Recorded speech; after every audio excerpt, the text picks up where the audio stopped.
بسم الله الرحمن الرحیم. السلام علیکم ګرانو زده کوونکو. هیله منده یم چې روغ او جوړ اوسئ او دا رخصتیانې ورځې په خیر سره تېرې کړئ او انشاءالله چې د دې رخصتیانو نه تاسو ډېره ښه ګټه هم اخیستې وي او خپلې اوس تر اوسه پورې خپلې ټولې زده کړې مو زده کړې وي. ګرانو زده کوونکو، نن بیا هم زه ذاکره بارکزی تاسو په خدمت کې یم د دویم ټولګي ریاضي مضمون سره د مشق او تمرین موضوع ده، پاڼه ده چې تاسو لاړ شئ خپل د کتاب 22مې پاڼې ته او وګورئ چې دې مشق او تمرین کې څه شی د څه په هکله موږ ته لارښود کړی. ګرانو زده کوونکو، څنګه چې تاسو تر اوسه پورې خپل چې ولیدل د جمع بدلون عملیې تاسو ولیدې او هغه تاسو په خپل کورنۍ دندې چې ما تاسو ته درکړې وي انشاءالله چې هغه تاسو ترسره کړي وي او موږ خپل هم په څو رقمه مثالونو کې هغه څه وکړل سره یو ځای کار کړل. اوس ګرانو زده کوونکو بیا هم راځو د هماغې د جمع او د هغې د بدلون د موضوع لاندې بیا هم څه کوو خبرې کوو. ګرانو زده کوونکو، دلته تاسو ګورئ چې په مشق او تمرین کې یو څه لیکلي. راځئ چې دا سره وایو او بیرته بیا راځو خپل هماغه د جمع چې ده عملیو ته.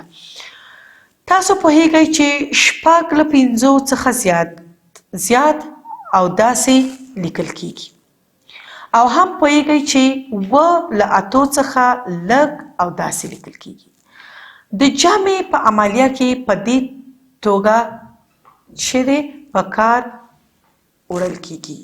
ښه، تاسو ګرانو زده کوونکو تاسو خپله وکتل چې څنګه زده کړې چې تاسو مخکینی په لومړي ټولګي کې مو کړې، په دویم ټولګي کې تاسو د کمو او زیاتو توپیر او پیژندنه ډیره ښه وکړه او تاسو د هغې په نښو باندې پوه شوئ چې کم لوی عدد دی څه رقم تاسو هغې ته نښه ږدئ او کم چې کوچنی عدد دی هغې ته څه رقم نښه ږدئ. اوس د دې کوچني او د لوی عدد لیکنه د جمع په عملیه کې څه رقم کارول کیږي. راځئ چې نن د دې په هکله زده کړه وکړو. ګرانو زده کوونکو، اوس دلته وګورئ چې څه یې لیکلي. دلته 8 جمع 9 څو کیږي؟ 18. دلته جمع کړي هغه به موږ بیا سره یو ځای جمع کو وګورو چې 18 کیږي که نه. خو اول دې مثال ته ځیر کیږو. دلته بیا لیکل شوي چې 8 جمع 7 چې 15 کیږي. دلته چې لیکلي دي 8 جمع 9 او دا خانه ګورئ چې تشه ده. تر اوسه معلوم نه دی، موږ جمع نه ده کړې چې دا عدد لوی دی که دا. کله چې موږ دا جمع کړو دلته موږ ته د 18 عدد لاسته راغی او دلته د 15. اوس موږ پوهیږو چې کم یو 18 لوی عدد دی که 15. دلته هم تاسو ګورئ چې یویزه خانه او بیا لسیزه خانه لرو. زموږ یویزې خانې توپیر لري، یعنی یو کې 15 دي یو کې 7 او لسیزې خانې هم چې دي د دواړه یو شی دي، د دواړو دلته هم یو دی او دلته هم، یعنی یو دانه لسیزه موږ دواړو کې لرو خو یویزې فرق کوي. دلته 15 دي یویزې او دلته هم 7. اوس تاسو باید څه وکړئ؟ د پورته مثال څخه په کار اخیستنې سره د لاندې پوښتنو په تشو ځایونو کې مناسب عددونه او د لوی او کوچني نښې ولیکئ. اوس راځئ ګرانو چې موږ څه وکړو؟ خپل قلمونه او کتابچې تاسو هم راواخلئ، زه به هم خپل قلم راواخلم. راځئ چې اوس د دې عددونو توپیر وکړو چې کم لوی دی او کم کوچنی دی. ښه، دلته خو تاسو ګورئ چې عددونه لیکل شوي دي خو دا د څه دي؟ د جمع اجزا دي.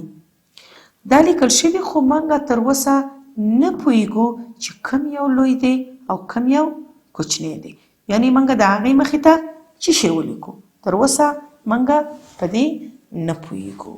راځئ چې موږ هم یوه ورقه راواخلو او د دې پوښتنو جواب پیدا کړو. دلته موږ څو لرو؟ پنځه جمع څوارلس. ښه اول خو د 15 جمع 14 حاصل پیدا کوو چې دا څو دي. 15 جمع 4 15 جمع 4 څو کیږي؟ تاسو اوس په حساب ډیر ښه پوهیږئ چې اوس کولی شئ چې همداسې راسانه حساب کړئ، خو بیا هم که نشئ کولی څه وکئ؟ د لوبیا دانو نه کار واخلئ. 4 جمع 15 15 4 څو دانې شوې؟ 15 شپږ اووه اته نهه. دلته 2 دلته 1 ښه 2 جمع 1 څو دانې شوې؟ 3. دلته موږ لاسته راوړو چې دا اولنۍ خو څو شوه؟ 29. اوس راځو دا دویمه څه کوو؟ سره جمع. دا هر یوې یو سوال دی. تاسو وګورئ دلته بیا لیکو 12 جمع 10. 2 صفر سره چې جمع کو یعنی 2 ګوتې لرو بله ګوته نشته، دلته 2. ښه اوس یو د 3 سره که جمع کو 3 دانې لوبیا موږ دلته لرو، یوه دانه دلته څو دانې شوې؟ 4. ښه اوس موږ پوه شو چې دا پاس پوښتنه چې دلته لیکل شوې وه لکه 15 جمع 14 څو شوې؟ 29. دلته د دې د پاسه لیکو 29. دلته 12 جمع 10 موږ اوس پیدا کړل چې دا څو شو؟ 42. ښه اوس 42 لوی دی که 29؟ اول خو یویزې خانې ګورو. یویزه خانه دلته ګورو چې دې کې 2 دي او دلته 9. صحیح ده، یویزه خانه د دې څه ده؟ ډیره ده.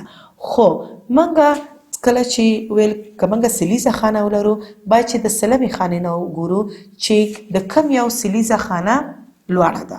پس د هغې نه که سلیزه خانه ونه لرو راځو لسیزې ته. لسیزه ګورو چې لسیزه د کم یو ډیره ده. دلته ګورو چې لسیزه د یو 4 ده، د بل 3. ښه 4 ډیر دی که 3؟ 4. آفرین. ښه نو هیڅ حاجت د یویزې خانې نشته چې موږ هغه وګورو. دلته اوس موږ پوه شو چې 42 د 9 نه ډیر دی. کومه نښه باید کیدو؟ آفرین دا نښه چې خوله یې کوم یو د لوی عدد طرف ته خلاصوي.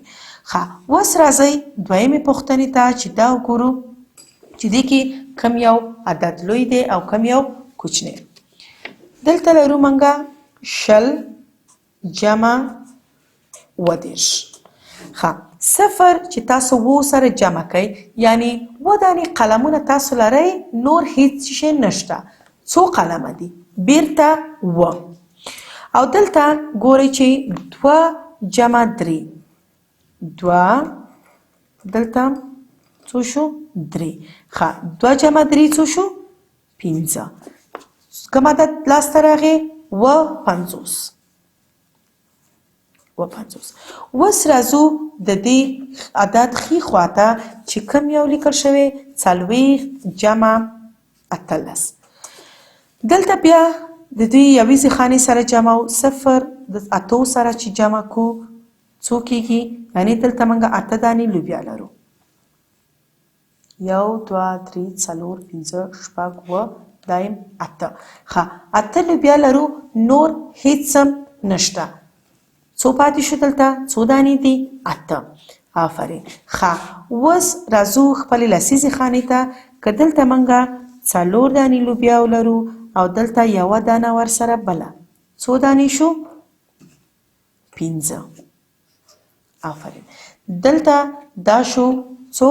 58.